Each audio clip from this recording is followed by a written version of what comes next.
Hello, this is Richard Herring's Leicester Square Theatre podcast. We're back with another one. This one's with Janey Godley. She's fantastic. Do stick around.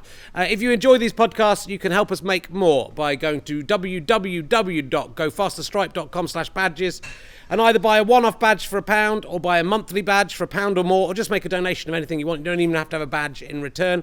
There'll be 100 podcasts by the end of this series. If you think they're worth 1 pence each, then you are a prick. Go and give us £1, or give us more than that if you think they're worth more than that. But seriously, if everyone gave us £1, we could make 3 more series of this straight off the bat. So it's literally that simple. But if you can't afford to give us £1, then please tell your friends about this podcast. I hope you enjoy it. Thanks very much for watching and listening. Goodbye.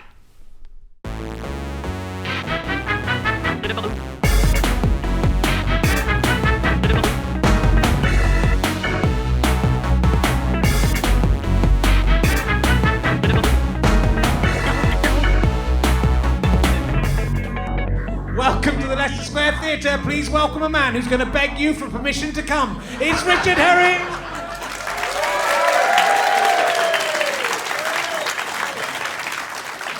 Oh yeah, referencing something you at home will never know. Welcome to the Leicester Square Theatre. This is Richard Herring's Leicester Square Theatre podcast, or as some of the cooler kids have started calling it recently, Leicester. Thank you very much. Yeah, it's great to be here. I'll just have a little look. There's some new people have arrived since last week. There's it's been work. Oh no, fuck this up. We're knocking off the.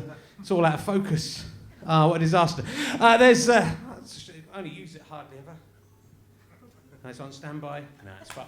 I brought your camera, guys. Sorry. Hello, lovely to see you. Were you attracted down by the talk of these 3 gentlemen here? Is that what attracted you down? There's 3 young ladies have arrived. You were sitting over there and you've just moved across. But was it to get closer to? Look at him. He's never been this close to a woman in his life. He can't understand. What's your name? Alice. Alice. That's a very beautiful name. What do you do for a living? You're at home with kids. That is a proper job, isn't it? It's harder than a proper job. It's subverted your expectation. I'm at home with kids a lot as well. It's a difficult job because they're fucking annoying, aren't they? And apparently when they can start moving around and stuff, it gets worse, right? And they can talk back at you. How old are your kids? 7, 5 and 2. 7? You don't look. You must have been 3 years old. It's kind of quite a sad story that. Terrible. It's kind of fun though, right? Yeah. Where's the father? He's at home. Oh no, he's down there. Who's looking after the kids? Oh, fuck! He was so excited about seeing. He's quite nice looking. You're not going to go. He hasn't got a chance. He hasn't got a chance. Stop thinking. Don't even think about it. They come here because they like it. That's the. If you go on the Dirty Britcom Confessions, those 3 just write fantasy. I hope Richard Herring will say I'm awful and disgusting. He's got his hands in his lap. He's enjoying himself. So, look, we're going to crack straight on. We haven't got as long as usual. So, will you please welcome my guest this week? She's much better than last week's guest. She is probably best known as Maris McKinnon from River City. That's why we're all here. We're all fans of River City here. The Scottish soap opera. Scotch soap opera, I should say. Will you please welcome Janey Godley, ladies and gentlemen? It's Janey Godley. Good God. Good God, it's Janey Godley. Janey Godley. Welcome. Thank you, Maris McKinnon. Yeah, I watched it today. It's on YouTube. I was in one episode. It was. You were the main person in that episode. No one else had any lines to learn that when you were in. My very first episode, and I had to kiss that main character guy. Yeah. And I was horrified because I didn't want to kiss him. So my daughter thought it'd be a great idea to get a picture of him and cut it into a mask and cut a hole and put her tongue through it and chase me round the house. You know, like proper acting. And and it was too small. I don't kiss small men. No. No. Oh. Yeah, it was. Yeah, it was. Seriously, it was just like one step above a troll. So I'm like, it could have been in The Hobbit. I'm like, but no. And at the very end of that episode, there was like really eerie sound, and a cat went meow, and it was atmospheric. And my niece watched it, and I was expecting her to be so impressed, and she went, did you actually see the cat? It's like, fucking really disappointed. I never saw the cat. So yeah, my big entrance into TV and Kissed a Small Hobbit, there was a cat. So, good. Look, watch it on YouTube. You play a mystic clairvoyant. Psychic clairvoyant. Who turns out not to be everything that she's seen. She could have been. But then she turns out she could be everything I don't want to give any spoilers. Yeah, it's it like was 5 years ago, so, you can catch up with it 5 years ago. Yeah. I had never watched River City, so when they gave me the part, I had to sit and go through all the characters and quickly get to grips with it, and then went, oh, fuck that. Yeah. And then just did the show and left, and then they've never had me back. I suspect that my amazing acting might have put them You were good. I think you might have been too good for... I'm suspecting that most people in this audience haven't seen River City either. That's just... I'm not really sure what we're talking about. I have to say, though, the set, River City is our Scottish soap opera. The set is down in... You should see the film set. Yeah. It is one of the best in Europe. It's huge. It literally is a whole big giant street. And I just kept walking about going, that really looks like a house, annoying people. And they're like, you fucking idiot, And I was like, is that a real house? They're like, no, it's a set. And I just couldn't stop doing that. So... I suspect that's why I never get asked back. I was confused by the set. They should have you back. You're the best thing in it, definitely, from what I've seen of River City, which is just you talking in River City about the characters in River City who I don't know. But you gave a lot. It was quite a good episode to start with because you give a lot of information about the people, don't you? In it? I did, and I was the big boo at the end bit, Oh, and then it was just me doing this. If you missed it, this is what I do at the end. That's it. That is. There's no I point know, in fucking watching impressive, eh? Hang on. Yeah. You definitely need the cat there because it's and the light flickers. Mm-hmm. It's kind of got all the cliches in there. It's good. So you you're now best known as a stand-up comedian, storyteller, podcaster, a Periscope. I don't even know what that is, but you in a submarine or something. I like to Periscope. I Periscoped a big protest outside District nightclub the other night. Oh yeah. Apparently it's District nightclub in Rupert Street. They refused 2 women. They said they were too fat and they were too black. So a whole big protest started out, and I was going to get the bus down to the flat. I thought, oh, something's happening, Periscope. And they had a whole big demonstration, and I got right embroiled in it. Yeah. And it was brilliant because apparently this nightclub was being really fucking discriminatory and fat shaming women and stuff. And it was brilliant because they were having a proper, because the English protest very different from the Scots because we use knives. So I'm joking. So they were all being very nice at the sense, you can't do that to people, all that, right? And then this beautiful, big black woman jumps out the crowd, and she was beautiful and shapely and big ass and big tits, and she whipped off her coat and she went, come on, am I too much for you guys? I went, oh, this is fucking brilliant, I had the camera, and it was great. So I got a protest on Periscope on the way to the 88 bus down to Westminster, and then I stopped at Downing Street, gave David Cameron the Vicky, and carried on. It was a good night, all in all. It's too far for me, Periscope. So Periscope is your own TV channel on your phone, basically? Yeah, it's basically like Skype, and it's a streaming video. And Ashley, my daughter and I, Ashley, we Periscoped the general election because there was nothing better than watching some of the Labour councillors in Glasgow losing their seat, practically political porn. I almost touched myself, it was that good. And seeing them lose their seats to a woman who's not even a politician, she maybe just ran an Avon catalogue but signed up. And she's like, oh right, I'm now the councillor. That was great. We Periscoped the general election, so it was really cool. You don't take any shit, Jodie. No. That's what I like about you. So you and again, unlike a lot of comedians, you had quite a life before becoming a comedian. Yeah, I don't know whose word that is. I don't want to touch yours because you've clearly got some dirty virus. Well, I haven't been sick yet, so I might be all right. Yeah. So you grew up in Glasgow and I had a life before I owned a... There's a fantastic book you've written called Handstands in the Dark. Yep. Which is still available, isn't it? It still sells. And in fact, when I started using Periscope, the sales of the book went up. So there's a tip. There you go. Yeah. I know people all over the world are like, oh my God, you've written a book. I'm like, yeah. Who knew Glaswegians could read? So I owned a bar before I became a stand-up like Lee. My daughter was raised in a bar. We owned a pub. I was married last Sunday that was my wedding anniversary for 35 years. Don't cheer, you don't know him. I was laughing, like, yeah, what you cheering, do you know him? No, 30, I don't wear rings and I don't have his name. And I've only got one child because I don't breed well in captivity, as they say. But we're still married, and we owned a pub for 15 years in one of the roughest, most depraved parts of Glasgow. I don't know, at 18, I thought, yay, this will be a cool career move. I was a kid, I didn't know. I was just a teenager. I can't imagine putting Ashley into that situation, but I thought that was okay. Well, and he was from a big gangster family in Glasgow. Yeah. He was the nice. There were 6 brothers, was there? Seven. Seven brothers. 7. His mum had a son, twin sons, a son, and then she died. I'm presuming of boredom.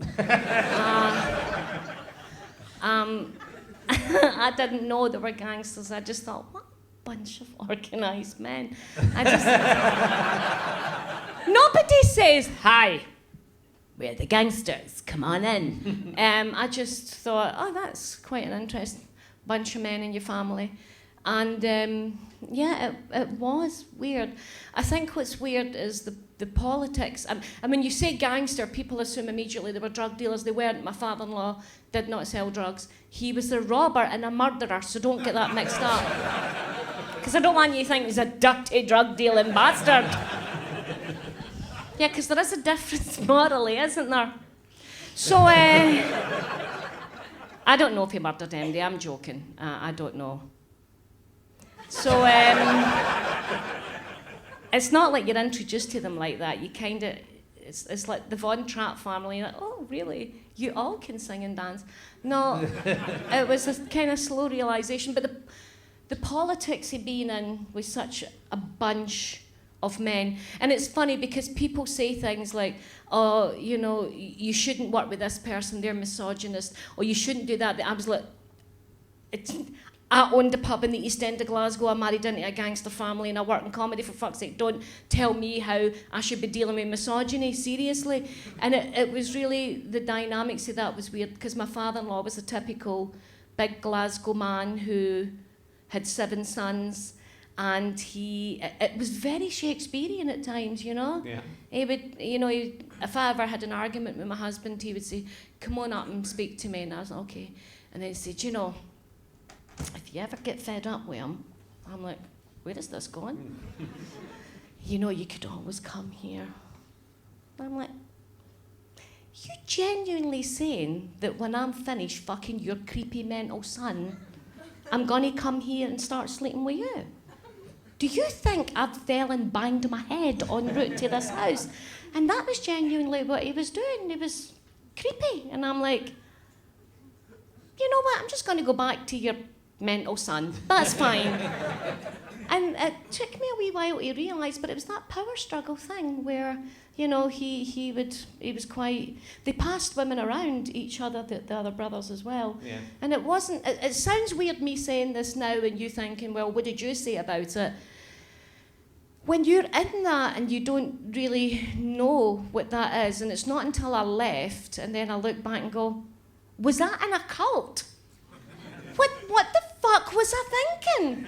Why did I not say something then? And that's the weirdest thing about it. Yeah. It's not until you leave it and you look back and go, what was that?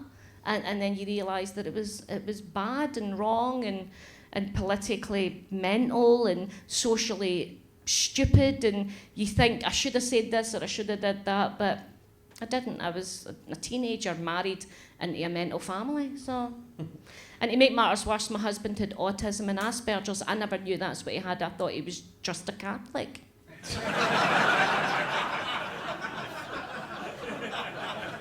I should have known. His nickname was the Professor.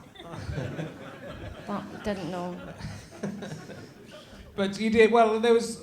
It's a great book because it's. I mean, there's a lot of tragedy in there, but it's very. Yes. It's positive. I think you know. You're not, even though awful things happen to you in your life, you don't come across as a victim. You're not, No. you know, you're.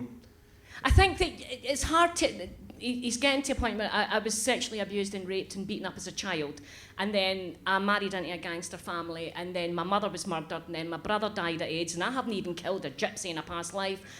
And all of that all seems horrible and bad, but I actually had a happy childhood, which is weird. I know it's hard to explain, but I did. I was very much loved. My dad loved me, still alive, and he was always really kind to me and told me that I was bright and I was going to be a great artist and I was going to be a great writer, and I was nurtured and loved. So I think that the lesson we can take is no matter how much shit's happening to you, if your parents love and nurture you, there's a part of you will always be able to survive an awful lot. I think that was the only thing that I took out of that. Yeah. Everybody is stunned. I'm so sorry. You're all looking at me going, oh my God, shall we give her a hug? Don't, I'm fine. I grew up married into a gangster family and they got him killed for my birthday and all I wanted was a bracelet.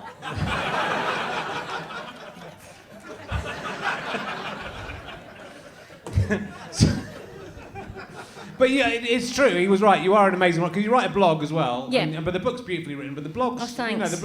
I write blogs, and I know that you write blogs I haven't written as many quickly. recently, but I have been writing. I did write for 10 years, one every day. Then I got bored of it. I've carried on. Well, I've got bored of it, but I carry on through the boredom. But I think because you write. I know that one writes a blog very quickly. It's not like writing a book. But when you go back and read your blogs, they are very considered and very poetic and very interesting. And you wrote something, maybe it was on Facebook about a young lad stepping in to stop a girl getting harassed by some guys, a nerdy guy stepping in. Oh, on the tube 2 weeks ago. It was beautiful, wasn't lovely, it? Yeah. It was a beautiful thing, because normally everything I write is like death and destruction and murder and hatred. And this most beautiful thing happened. I was on the Glasgow Underground. It just goes in a circular wee tube and it's great. And I live near a private school called the Glasgow Academy. And the girls there, and my daughter went to a private school as well, and it's the reason I mention that is up until they're 18, they still have to wear a school uniform. And there is that weird dichotomy of an adult woman, because I was married at that age, but she's in a school uniform, and there was this girl sitting just across, and she was so beautiful. I didn't mention all the details in the blog. She was mixed race, and she had these beautiful eyes, and you know when you just see a young teenage woman, and you're like, God, she looks so beautiful and bright, and she exuded confidence, and she had big dimples, and I was looking at her going, oh wow, you look like you've got it together. And then these two wee Glasgow Neds with a shell suit and came on, and I thought, oh fuck, that's that ruined then. And as soon as you couldn't help but look at her. She was just full of confidence and everything, and these wee Glasgow Neds were like, hey doll, you alright doll, is that your school uniform for porn or something, they said, right? And she just looked at them, and I thought, if they say one more thing, I'm going to punch them in the face. Because I can do that. I'm that age. I'm premenopausal. I've stopped smoking. I could say. And I like a fight. So I'm like, I'm in. And just before I went to say something, there was a boy stood up. And you know how boys and girls at that age are mature differently. You know what I'm saying? Yeah. At 15, you probably still had stickers on your bike, and there was girls at 15, like, with a bra and going to a club, and you're still like, check my stickers on my bike, Long after 15, but You know what I'm saying? I do, yeah. So this boy was like the same age as her, but when a teenage boy has grown too much too quick and he just looks like an Alsatian that hasn't quite grown into his legs yet. It was all legs and arms, God bless, and he had the exact same school uniform, and he had that Andy Murray hair that will never be fixed, You know what I'm saying? Andy's hair's just like, it's fucked, we can do nothing with it, that is what it is, right? He had that hair, and he had braces on his teeth. God, and he had spots all the way up round the side here where they get the acne. And he was just the most awkward boy in the world. And he, immediately, when these boys started, I was just about to step in, and this big, gawky, lanky boy leaned over, and he went, guys, don't be disrespectful to women. Who raised you to speak like that to women? And all the women in the tube went, wow, you knock it out. Yeah. And this young boy, obviously, it took him all his courage to do this, and then he looked at the girl, and the girl smiled at him, and I swear to God, the tsunami of hormones almost, everybody, adults in the tube like you, we all went, wow, you know. And she smiled and she had these big dimples and they shook hands, but she held onto his hand. He went pink right up until, and it was just this beautiful moment of, he's obviously always wanted to speak to her, and here he got to be her fucking gladiator, you know. And they chatted, everybody in the tube was like this. The two Neds couldn't speak, they're like... And then the boy got off the same stop as me, and we walked to Buchanan Street, and then we went to Glasgow Central. And he was the whole step. And you know, all the way to Glasgow Central, he smiled the whole way. And I'm thinking, oh, God love you. And he was texting his friends, obviously going, finally spoke to Triona, whatever her name was. It was a lovely blog to write because it was filled such hope, and we all remember that teenage moment, you know, and oh God, it was so lovely. It was nice. Lovely, but it's also the fact you spotted it and observed it, then wrote about it as well. You know, a lot of people would see that and let it go, but it's just that, well, you just did it very elegantly. Maybe I shouldn't always do that, because as you know, the Tim and Freya debacle. Yeah, I should have shut my fucking mouth sometimes. You don't know, but I was on a train from Glasgow to London, and a couple started arguing, and I started tweeting their conversation. And I started taking pictures of them. My daughter quickly phoned me and went, get the pictures down, it's illegal. I was like, okay. And I thought, why is she saying that? But I didn't know that the hashtag Tim and Freya thing had taken off and it went viral while I was on the train, because I wasn't looking at my tweets. I was just going, he said, she said, he said, she said, tunnel. He said, she said, he said, she said. And then it wasn't until I got off the train that I realised that it had gone completely viral round the world, and thousands and hundreds and hundreds and hundreds of thousands of people had been tuning in. And Ashley Colby, when I got to King's Cross or Euston, whatever it was, she went, hope you're fucking pleased with yourself. You've just exposed two people's life. And it made me think about, well, should we? And the press contacted me and said, it was the Daily Mail contacted me and said, do you think that what you did was morally right? I went, you hacked a dead kid's phone, get fucked.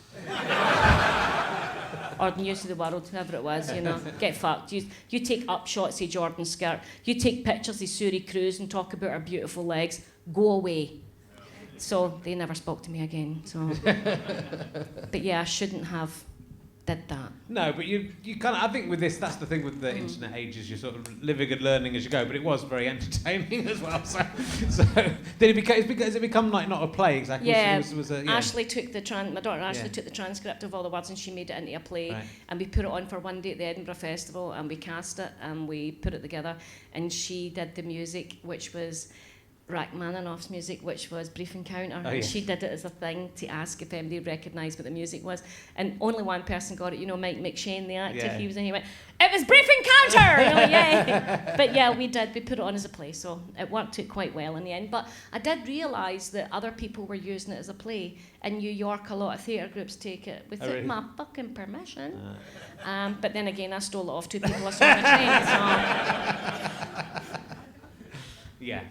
It's hard to argue. My wife, who's a big fan of yours, was saying the thing she liked in your show was, well, you talk about Twitter, because we're talking about social media, but you're talking about Twitter and how, the trolls on Twitter, but you're talking about Caroline Credo Perez and getting all her media mates in to help her when that happened to her, but that doesn't happen to you. No, I think it's not just me, it's just there's a two-tier...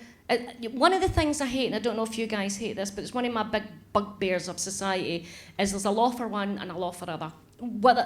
However that affects any part of your life irritates me. It's like if you can walk up to a shop and they'll say, oh, it's free sugar, and then you walk up and go, no, they have to charge. That would annoy me. A law for one and a law for another has always irked me. And that is the same as Twitter. If you are a complete ordinary person who lives a normal life in a council house, and your boyfriend is attacking you, and then he writes on Facebook he's coming to kill you, and then he posts things about Facebook that you're going to die. If you go to the police just say, well, get off Facebook. If you're famous, they'll come. I mean, the example is Tom Daley at the height of the Olympics. He failed to get a gold, and to be quite honest, he should have got it, because I bought into the hype. I was annoyed as well, but not annoyed to tweet him. And some guy tweeted, you let your dead father down, you dick. Now, it's a horrible, not nice thing to say. It's not an arrestable offence. Being a horrible bastard isn't an arrestable offence. The police kicked that tweeter's door in at 6 in the morning. The woman who was being attacked on Facebook get nothing. I get death threats on Twitter the same year as that Tom Daley thing, and it was Rangers supporters in Glasgow. We have sectarianism, Catholics and Protestants. I'm a Protestant who married a Catholic because we like our weddings to have a theme. The theme was hatred. And I wrote a thing about Prince William's wedding saying a Union Jack hanging out a Glaswegian's flat doesn't mean they're celebrating the wedding. They're probably a Rangers supporter with an ugly dog. Hundreds of threats, rape. They were going to reap me, to be honest, because not a lot of them could spell. So that was annoying. So I got the police in, and the police basically just told me not to be cheeky on Twitter. You know, I was getting death threats. So I hate that and it's the same as recently, there's a Celtic super fan, this wee guy called Jay, and he's got Down syndrome, and a guy made a nasty remark about, a teenage boy made a nasty remark about a football player having Down syndrome, the same as that wee boy. I don't even know what it was. He has been arrested. Katie Hopkins says the kid that had half a brain shouldn't have been born, that should have been killed, and we should be shooting refugees on the beach. She doesn't get arrested. I'm not saying we should arrest Katie Hopkins. I'm saying we should either arrest everybody or arrest nobody. Don't make it a law for one and a law for the other. Do you agree? Yeah. Don't pick and choose this law. That's what annoys me. Yeah. Either let everybody say everything they want or nothing, you know? I agree, and I think you should let everyone say what they want. I agree too. The more it goes on, the more, you know, because you can get into little, you go, well, we shouldn't say this. No. But then the minute you start doing that, then that opens up a fissure, and then it's everything, and that's what happens. I think everything should be, unless it's a direct death threat, and say, we're coming to fucking kill you, we hope you die, I mean, I got it this morning, a woman said to me today, I was discussing the refugees coming from Syria to Glasgow, and I support that. And she says, well, you know, it'll not be that if a refugee rapes your daughter. And I said, oh, actually, we've got our own rapists in Glasgow. And she was so annoyed. And I'm actually telling the truth.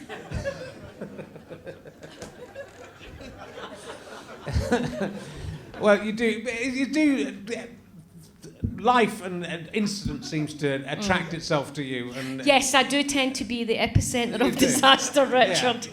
Yes. So, like in Edinburgh this year, you're nearly the flat down the road from you as. No, two doors down, a man decided that through his own, God love him, mental illness, he was going to store gas canisters and blow the whole block of flats up. But he killed himself, a poor man, and he set fire to the block of flats that we were staying in. And Ashley's like, yeah, you escaped death again, Janey.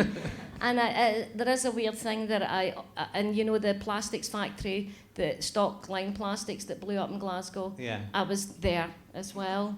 Yep, of course I was. I was the first person to get pictures because I had a camera with me. It was before camera phones, and I took pictures of it, and I'm like, what am I doing?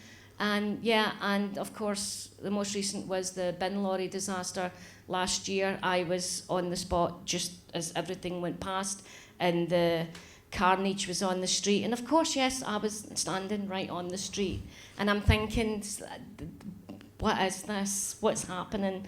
And of course, you know, being a kid, or the stuff that happened to me, and I'm like, maybe I'm just meant to live a wee bit more. Maybe that's the lesson I'm being told.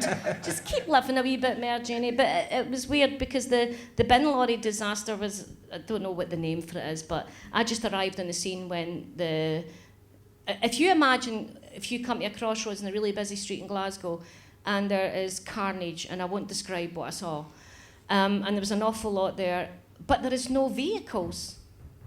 And your brain's gone, what did this? Because if you see people on the street and baggage on the street and shopping, you look for the two cars that have, you know what I'm saying? But there was nothing. And I couldn't make sense, see why this had happened.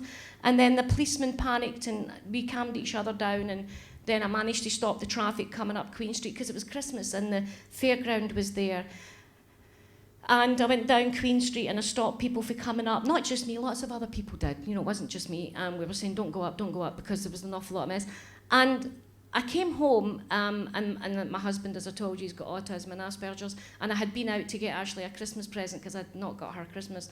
And I went on the news and it was on the radio because I tweeted it, and immediately I didn't say there's a horrible, I just said avoid Georgia Square, there's been some sort of road accident. And when I got home, my husband said, so did you get Ashley a Christmas present?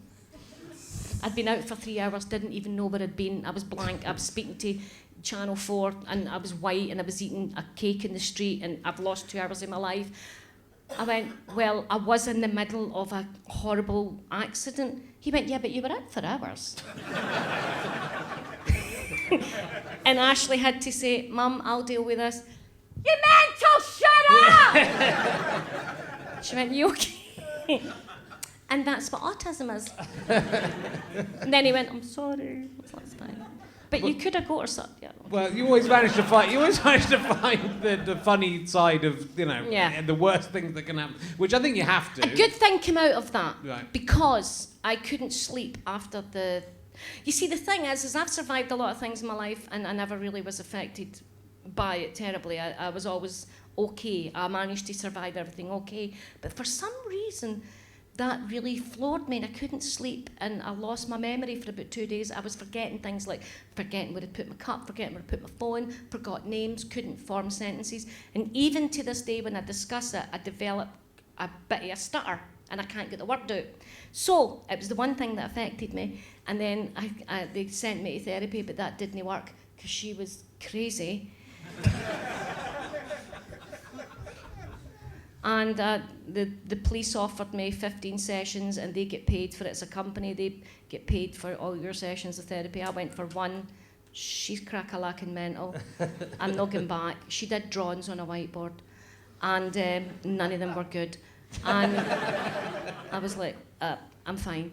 And I didn't really cope well, and it was, my daughter Ashley says the reason is everything in your life has happened to you, this happened to other people and you couldn't control it, so I mean, that makes sense. So the good thing is, I stayed up all night and then I realised I was good at painting, so I started painting watercolours and I sell them on Twitter for the food bank. So I've made about $2,000 for the food banks through having sleeplessness through watching a horrible disaster. So that's a good thing, isn't it? No, yeah. Dear. Well, I'm not sad, everything's fine, look at my landscape, la la la. Yeah, your stand-up is amazing and very funny. And so people, this kind of, this, I mean, you're being very funny tonight, but we're kind of going on the dark. I can hear people clench. Yeah, but you work with your daughter a lot, which is good, so that's kind of a weird, I mean, it shouldn't be weird, it's sort of weird that it's weird. It's weird that people think, oh, a parent liking their daughter and a daughter liking their parent enough to work together, that's weird. And they go, oh no, hold on, it's weird that most parents and children don't feel that. But you do work with Ashley a lot, you do a podcast together and you've done shows together, and she's been doing stand-up since she was 13. She did stand-up at 11. 11. And then she stopped when she was 13, and she didn't like it much, and then she worked with me and she used to help produce the shows, and she came to Edinburgh and organised the show and did it, and she's always been around comedy all her life. And then about a year and a half ago she went, fuck it, I'm going to go back on stage. And I went, I dare you. And she did, and turns out she's quite good, and that's annoyed me. And no, we got on great, and we did a TV interview during the festival, and the guy kept trying to make us fight. He's like, you must hate each other, eh? We're like, no. He's like, I bet you don't really like each other. And I went, do you have kids? He went, aye, I've got 3. And immediately at the same time, my daughter went, I bet they don't like you because you don't like your kids. And he went, no, I do like them. I went, no, you clearly don't, because you're trying to cause an argument between us. And we're not, we're fine. And the minute you do that, she becomes hyper protective of me. Yeah. And she will fucking attack you. So, I mean, she might be privately educated and quite nice, but if you mess me or her dad around, she will take a ball hammer to you, She's very protective. And we do like each other. She is my daughter. I love her. I think she's great fun. Yeah. And it's good company, She's great. And when my husband's irritating me, she steps in and goes, why are you arguing with somebody who's got autism? And I'm like, because he's annoyed me. Let it go. I'm trying to get dinner made. And I'm like, oh, okay. So she kind of parents us as well, which is probably wrong, but it's my life. Have you tried to do this? Have you tried to do your family as a sitcom, or have you ever pitched this as a sitcom? Well, we did in America. We did it in LA. We pitched it, but Ashley did it more successfully. She wrote a pilot called Conundrums My Dad Says, because you know she's a William Shatner fan, and it was a homage. And William Shatner tweets her all the time, so she's over the moon. And that's why she doesn't have a boyfriend. So she wrote a radio pilot called Conundrums My Dad Says, and it was about a guy that lives with his father who's got autism. Right. And it was really good, and it got aired on BBC Radio Scotland, and they're looking at it to make a series, hopefully. Cool. So she's done that much more successfully than me, because she went to university and got a degree in screenplay writing. I never got that opportunity. I had to go to school, leave school at 15, go to work, because I didn't have the charmed life that she has. But I think it's like we had Limmy on the last series, who's also from Glasgow. Yeah. Again, I think there's something about not coming through the traditional route of writers, and especially through university, which of course I did as well. Mm-hmm. But you come through a certain way and you write in a certain way. Yeah. And then when you see someone, I think who's lived a life in a different kind of life than most people, then you've got something interesting to write about, but also the way both of you write, I think, is just beautiful. Yeah, thank you. But she's had, you've got to remember, my daughter witnessed her parents getting dragged away because they found a lot of guns in her house. She watched us being arrested for guns, but luckily we always had the lawyer's number inside a teddy bear. Everybody teaches a kid that, right? And I used to say when she was small, that's Mr. Bovey. If anything ever happens to Mum and Dad, you take Mr. Bovey. Inside his pocket is the phone number, and it's for Mr. Bovey. So the day it happened, the police came, they found all the guns, they arrested us, and I said to Ashley, what do you want? She went, I want my teddy bear. I was like, Mr. Bovey, gave her it. She left with a social worker, took the number out, went to a call box, phoned the lawyer. So sometimes educating your children is very important. She was 7. And I suppose, you've dealt with... just to say the guns weren't mine. Yeah. Oh, well, they weren't yours. Okay. That's it. Okay. Having dealt with the people in these pubs, you've obviously makes dealing with hecklers quite easy. So there's a lot of you on YouTube dealing with tricky audiences. I saw some stuff today, but they can't be tricky compared to... No, I don't know. The trickiest was when we had Jerry Sadowitz in the pub with that gangster. We had a gangster in Glasgow called Arthur Thompson, who was really feared, but I didn't find him frightening. But anyhow, Thompson was in the pub in 1984. My brother Jim, who died, he was a drug addict, AIDS and stuff. He was crazy, but he was brilliant fun. And he brought a guy called Jerry Sadowitz into the pub, and he went, it's my mate Jerry. Does a bit of card trick and music and magic. And he went, I just do magic and comedy. And I was like, right. He said, so why don't you put him on? I went, because we don't have that kind of pub that does that. He went, just do it. I went, okay. So anyhow, we put Sadowitz on, gave him his first ever gig, and he did the trick with the watch and the apple. Yeah. I don't know if any of you know, where he says, give me your watch, and then he banged it with a hammer. Arthur Thompson's watch. Whole pub, people just left the pub. I'm just now standing behind the bar, and a spring's hitting me in the eye. And I'm going, oh my fucking God, he's just barred Arthur Thompson's watch with a hammer. Yay! Bang, bang, bang with a hammer. And then he gave Arthur Thompson an apple and then gave him a knife. Why would you not? I'm like, okay, this is going to end 2 ways. And he opened up the apple and there was his watch. Hurrah! But for that brief 5 moments, I thought, he's got to stab that big young guy. That weird Jewish guy with the funny hat's going to get a knife in his face. So that's not normally a Sunday. So, worked out. I think that's when I started ever. That was the first time I got heartburn. Acid. What's that acidy refluxy thing? That was that day. And you've gigged in a high security prison. Mm-hmm. How did that go? Great. Did Berlin, did a few high security prisons. It's funny because you get all the security come round the walls and they all stand there. First time I did it, I took my husband with me. Normally he doesn't go anywhere with me. He doesn't like anything. And he sat in the front row, and I was on stage, and this guy turned to my husband and went, what are you in for, mate? And he's like, no, I'm with the comedians. He's like, no, you're not. What are you in for? And I was like, could you stop heckling? I'm trying to do a gig. My husband's like, he thinks I'm in here, and I'm not. I was like, seriously? And that went on for ages. And then just when I was about to speak, at least 9 people went, Janey, am I still barred for your pub? I was like, just... why? I don't own the pub anymore, Mind that time we went and stole Hunters of whiskey? that? And that was weird. Yeah. I knew most of them. That was the weird thing. Going to tell my ma. I said, like, no, I'm not telling your ma anything. She's like, "Oh." So none of them found it funny because it was just information to them. That's the horrible thing about being a comedian and going back to the East End of Glasgow to do comedy. They don't find it funny. They're like, yeah. When I say things like, oh, I come from a place where an OXO cube's a starter. You laugh, they go, yeah. Tough crowd. And you were a fan of the Bay City Rollers, like my sister was a big fan of the Bay City Rollers. Yeah, I was, and Yeah. I met them recently, but I'm a bigger fan of Donny Osmond, Are who I you? haven't met. You haven't met him? No, my pal Monica met him and I was so annoyed. Ashley wrote to his website a few times to get him to say hello, but she says he charges money for Right. words, so she says he can go fuck himself.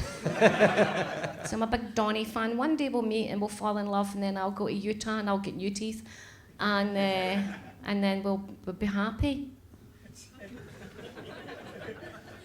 I've had this dream since I was 14. Don't take it off me. I'll get there and like a crater will fall, because you know something bad will happen. What's Donny Osmond doing these days? Is he still Still very married to that woman who irritates me. He's got like 19 children or something. Has he? Yeah. No, I don't fancy him now. He doesn't look like he could go it, so. It looks like he'd wash his hands first. It's too clean for me, you know. It's a weird life for though. The Bay City Rollers are reformed. Yeah, they look quite dirty. They'd do it, yeah. Yeah. They'd take They're you in a dirty skip, the five of them. Yeah. It must be a very weird life for the Bay City Rollers. Yeah. I mean, there's a lot of weird stuff in the Bay City Rollers anyway. But Les McKeown, who was the dreamboat, but my sister still goes insane. Well, I met him recently. I mean, Yeah. but theirs is a story and a half, for Yeah. fuck's sake. I mean, they made it big in America when nobody could break that. Nobody did in America what the Bayside Rollers did. And of course, like every band back then, they get pumped for every penny they ever made. And that must be awful, you know what I mean? But they were huge. I liked them. You know, it was that whole, I was like 14, 15 when they were huge, and all the schoolgirls all loved them, and everybody. And then I did a gig about 3 weeks, more than that, before the festival, and I was on with the Bay City Rollers, and I remember I was just sitting backstage chatting to them, like, you know, the whole time I'm going, "It's the guy for the Bay City Rollers," in my head the whole time going, talk to the guy for the Bay City Rollers. And it's weird when there's somebody you fancy, and then you meet them, like Roland Gift, who is a good friend of mine now. Oh my God. In the 80s, I had the dirtiest, violent sexual dreams about Roland Gift. I mean, I cannot tell you where that went. And then he came to see me, and he became a fan, and we sat chatting, and Ashley walked in. She went, "Is that not that guy you fancied and used to talk that dirty about?" I was like... And that is still when I talk to him, and I still look at him and I make eye contact, and I go, "Yeah."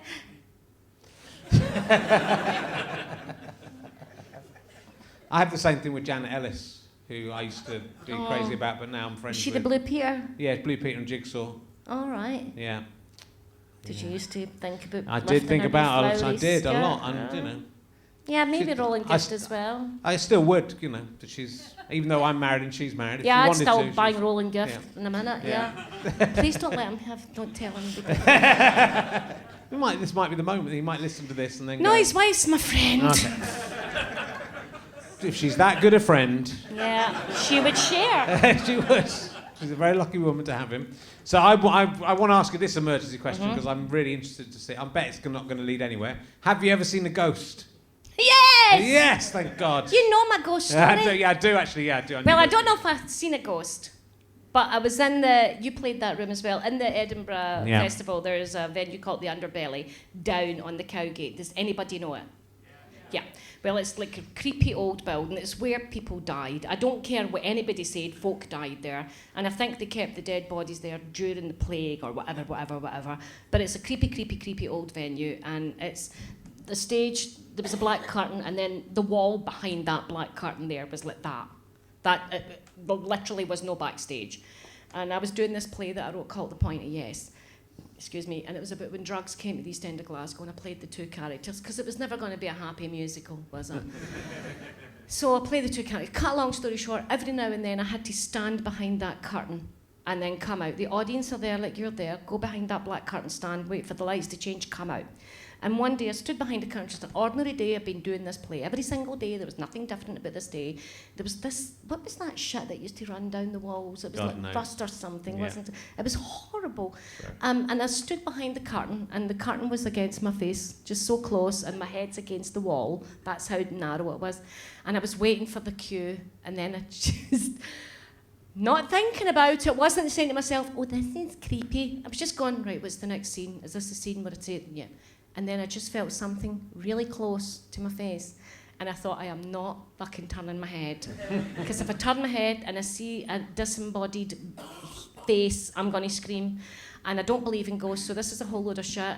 But I could feel something getting... And then I could feel my face being touched. And I'm like, please hurry up with the lights. And then I heard this... just this voice right beside me, and I thought, okay, I've now got schizophrenia, that's great. What a time for that to kick in. This thing was there was something there. I literally just whipped to it and went on. I rabbled through the next scene. I couldn't, and the whole time I was doing the scene, I knew I had to go fucking back there. And I'm like, I want to go back there. I was like, yes, this is an interesting play. How great. And then I had to go back, and the next scene, I didn't go behind that curtain. I just stood against the wall, and the techie and my director's going, and I wanted to say, there's a thing behind the curtain! But I couldn't, because it was a paying audience. So... It was creepy, Richard. Yeah. I don't know what it was. Maybe it was my heightened sense or my imagination, but something went, Jenny. I mean, it's a very spooky place. It's just like lots of it's old storage rooms, isn't it? Yeah. And it is full of damp and really disease. Narrow staircase. I mean, the fear of that place is if anything happened in that place, any fire or... Oh, you're not dead. There's no way out. Yeah, there's bars in the windows in case you thought, I'll jump out the window. Nah, you're burning here. That's how that's going. Oh, you're going down that tiny... Yeah. It literally has the worst disabled access of any venue I've ever... And I don't know how the fire people okay that. Ed and Charlie must take them behind that upside-down cow and blow them off themselves. Literally, there is no way that should get a fire certificate. So what is worse, putting your penis in a dead animal's mouth or in a living animal's mouth? Which is the worst of those two things? Well... I think you're an arbiter of morality. Know the answer to that. I have known drug addicts who have injected into their eye that haven't stuck their cock into a dead animal's mouth. So the morals are... the best thing... Can I just tell you very quickly? Yeah. I told my dad, did you know that David Cameron put his penis in a dead pig's mouth? And my dad's old and he's got dementia, and he turned to the carer and said, what do you make of that, David Cameron, putting his cock in a dead kid? And I never corrected him. I just let that hang. And Glaswegians being Glaswegians went, yeah, no. They just expected that's what he did. Well, yeah, I would put my genitals in a live pig's mouth. Would you, yeah? Yeah, why fucking not? What's the worst that can happen to me? Really? Like his arse would explode or something? No, don't care. Okay. Don't care. I think the fact that David Cameron, and by the way, he did it, there's pictures, that's why he's not denying it. Well, it may be the case. Whoever's got those pictures has a lot of power. Yeah. but you know, you can't deny it. He's in an impossible situation, because if he denies it, then he still looks bad. I think the reason he did it, and I think that there is a lot of those, you saw these pictures of these people at Oxbridge, as they call it, or whatever, and during the 80s they had all these shenanigans and people getting carried about in boxes and folks sticking their cocks in pigs and people dressing up as the reason that happened is basically that they're really rich and their parents don't like them, because see if their parents liked them, they'd have went home at the weekend, but their parents didn't like them, and that's how you end up fucking a pig. My dad loved me, never stuck my fanny near a pig. It could be. I think he was, you know, he knew he wanted to be a politician at the time. I just can't see that he would, you know, do it and allow it to be photographed. Yeah, maybe he was full of coke. Because that can make you day shit. The caffeine The caffeine in Coke. Oh, yeah, really of course, yeah. Yeah, can really.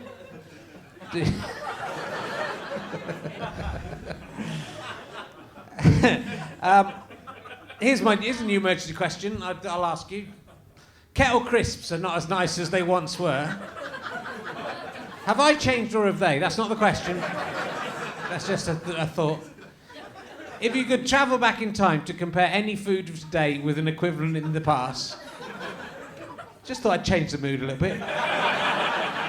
What time would you go to and what food would you want to taste and compare? You can take back the food you've got now. It can be the same food or it can be like a similar food. So it can be like, let's see if wagon wheels are the same as they were 20 years ago. Oh, right. Or it can be like, let's go back to medieval times and see whatever you like, Jenny. I'm not giving you the rules. I would like to go back to the 70s and swap or taste again, and I think it was good at the time, people still hate it, was a Vesta curry that was dried in a box. Yeah, those... Took you about 7 hours to boil it. It was forever. It was reconstituted, dried meat with raisins.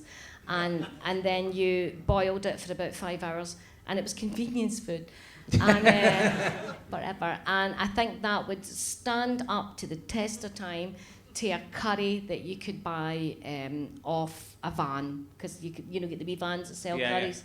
I think it would, because to me, for the first time ever tasting a dried Vesta curry was like magical. I'm Glaswegian. Our diet was just like vegetables. We had those. That's it. I would generally like. There was a program called, I think it was called Back in Time for Dinner. Did you see this program? And they went through the decades with people. Was it Giles and Sue? No, it's an ordinary family, and they took them through each decade, and then they had the food of that decade. Yeah. And they got to Vesta curries, and I completely forgot about it. I love this one that was like a noodle thing, but you put the noodle in boiling oil, and it went and then turned into this. That's right. Oh God, it was like eating fireworks. Yeah, and I used to love that. I'd love to have another go at that. Yeah. You youngsters wouldn't believe what we ate in the 70s. And it generally was. This is the height of unbelievable. It was the height of chic. chic. Sweet and sour one, wasn't the sweet and sour pork, I think, which was amazing as well. I remember eating pineapple and cheese together for the first time and a stick on. But the thing that was in 2012 in Glasgow, though, to be fair. The thing is, people always assume that, working class diets were terrible, but in fact, weirdly, the food we ate back in the 60s and 70s is what middle class people eat now. Because when I was a kid and we were poor, we were really poor as kids, we ate stuff like a tiny bit of meat and then it'd be butter beans and cabbage and potatoes and carrots, because they would fill up your plate with beans and vegetables. And it's a myth that Glaswegians never eat vegetables and fruit. Because that was all we got. They were cheap. And you would get big plates of beetroot and potatoes and butter beans and cabbage and carrots and tiny bit of meat. Nowadays, that's what everybody eats. And when I look back, that's what we were raised on. And actually, a poverty diet was quite good for us, We never got things like McDonald's or fish and chips because they were really expensive. We got really boiled, mind you, my mum did fucking boil them until there was no flavour whatsoever in them, Just slabbery food. Yeah. You could have fed it to a baby, but it was tasty at the time. And you've done Edinburgh pretty much every year since 2002?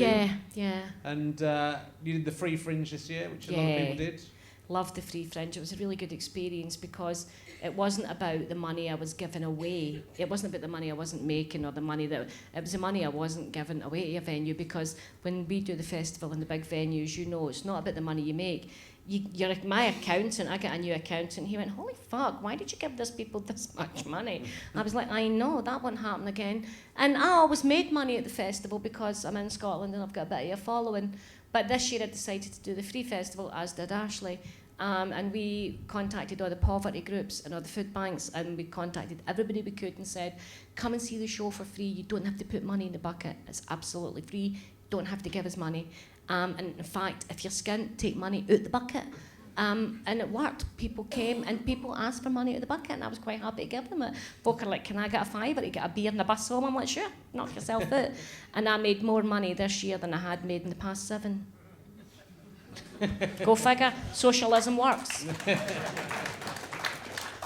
And we gave all the change to the homeless. Yeah. And I told the audience, if you put anything silver or bronze in the bucket, it goes straight to the homeless. I'd rather you didn't give it to the homeless yourself, but if you want me to be a conduit, I'll do it. But what was lovely was all the homeless guys got to know, and then they would come round and they didn't know which door I was coming out, but they found me. And I love that entrepreneurship. They're like, hi, Janey. Dog barking, yay. There you go. They got all the change. So we gave money away as well, so it was cool. And do you tour your shows around the UK? Or No, not really. I do a couple of them in Scotland, and I just like to travel around doing bits of stand-up. Yeah. I've not got a high enough profile to be able to tour a show because they don't have a white working-class Scottish woman on TV. Can you name a white working-class Scottish woman on TV doing comedy? There's your answer. There isn't one. No. People are like, no, there isn't. There isn't one. They don't have white, working-class, Scottish, older women, or just women on TV. I tell you what, you'd be great on Would I Lie to You, because your stories are just... I mean, how would they know?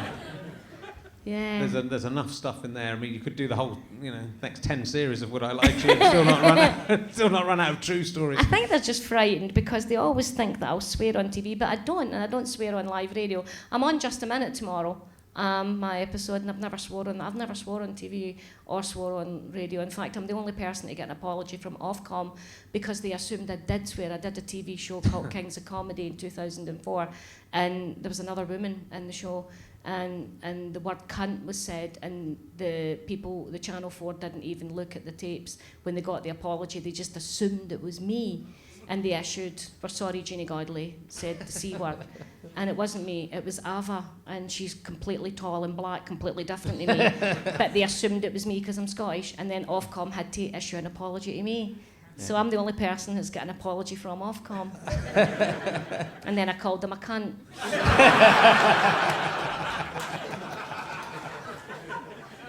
But you do write about that quite a lot, that people expect you, people apologise that you're going to swear when they haven't done that with any of the men on. That really upsets me. I did a gig for the run-up to the independence, and yes, I was for independence, if you're wondering. And not because I hate England, because I just think that we should be independent. I don't think it's anything bad to say. And this woman said, "Would you come and do this gig for Women for Independence?" It's a feminist group. And I was like, yeah. So she had like Christopher Brookmeyer, great authors, people on. And then she got me on. She went, "Next up is Janey Godley, just so you know, she might swear." She hadn't apologised for the men. This was a feminist group. I fucking ripped her to bits on stage.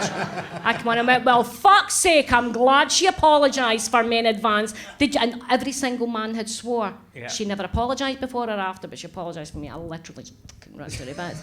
I was so upset because you study feminism. That's your subject at university, and you apologise for a woman coming on stage. Go fuck yourself. So annoyed. I'm so annoyed. I don't think you're someone we want to cross. I think that is what I've learned from... You see, that's the thing, is, and I'm not that angry or violent. Yeah. I just think it's right to be able to stand up for what you believe in. And sometimes people always have this thing, I always believe in this, and I say this on Twitter. Yeah, but they're the very people that will go and do a gig in Bahrain. Well, don't spout your politics if you can't back it up with real action. If you're going to say you're this or you're that, don't take people's money if that's who you really are, Whereas I would actually do without the money and stick by the principle. And my daughter's like, just one, shut up. And I'm like, no, I won't, because that's what you should be. You should stick up for your principles, and you should back it up. You can't just say one thing and do another. It's that law for one and law for another. It really annoys me. So maybe I do come across as quite offensive and violent, but I'd be the first person to stick up for you if you were in a... MD fucked you about, Richard, I'd have them. Good, yeah. But in a nice way, I'd hit them with some poetry. Then stab them. I wouldn't. I've never stabbed MD in my life. Actually, I have. It's an accident. Okay. A drug addict came into the bar and he had a knife, and Ashley was about 2, and it was a Monday. Who robs a pub on a Monday? The poor guy was desperate, and he said, "Give me the money at the till." I went, "Mate, it's a fucking Monday. We bank on a Monday morning. You mad? I've got about 15 quid. And I had, those big, long knives you used to slice open the cans of pop, and it's all that hard plastic. Shh. I had that knife under the counter, and I just pulled the knife out and went, "Don't threaten me." But when I did that, I went, ding, and stabbed him. But But because he was a drug addict, he bled profusely, so blood was everywhere, and Ashley was 2 hours like in the kitchen. And then he ran out, and the police caught him, and the police brought him into the pub, and he's looking at me saying, "Dare I say she stabbed me?" And I wouldn't stick him in. I went, "Ah, it was an accident." He went, "It was an accident." And we both says it was an accident, police let him go. But 5 years later, he came back to the pub and he got straight, and he came back to say that that was the day he realised that he had to go straight. He was threatening a woman with a child and got stabbed. So maybe it's time to give this up. And he got straight and he came back to thank me for stabbing him. So there. Well, I will take care not to offend you, ladies and gentlemen. Give a massive round of applause to Janey Godley. Thank you very much. Fantastic stuff. Thank you very much. Thank you. We're back next week. Can't remember who it is. Can't remember who's doing it now. Never mind. Nick Some up. good people on next week. Thank you very much.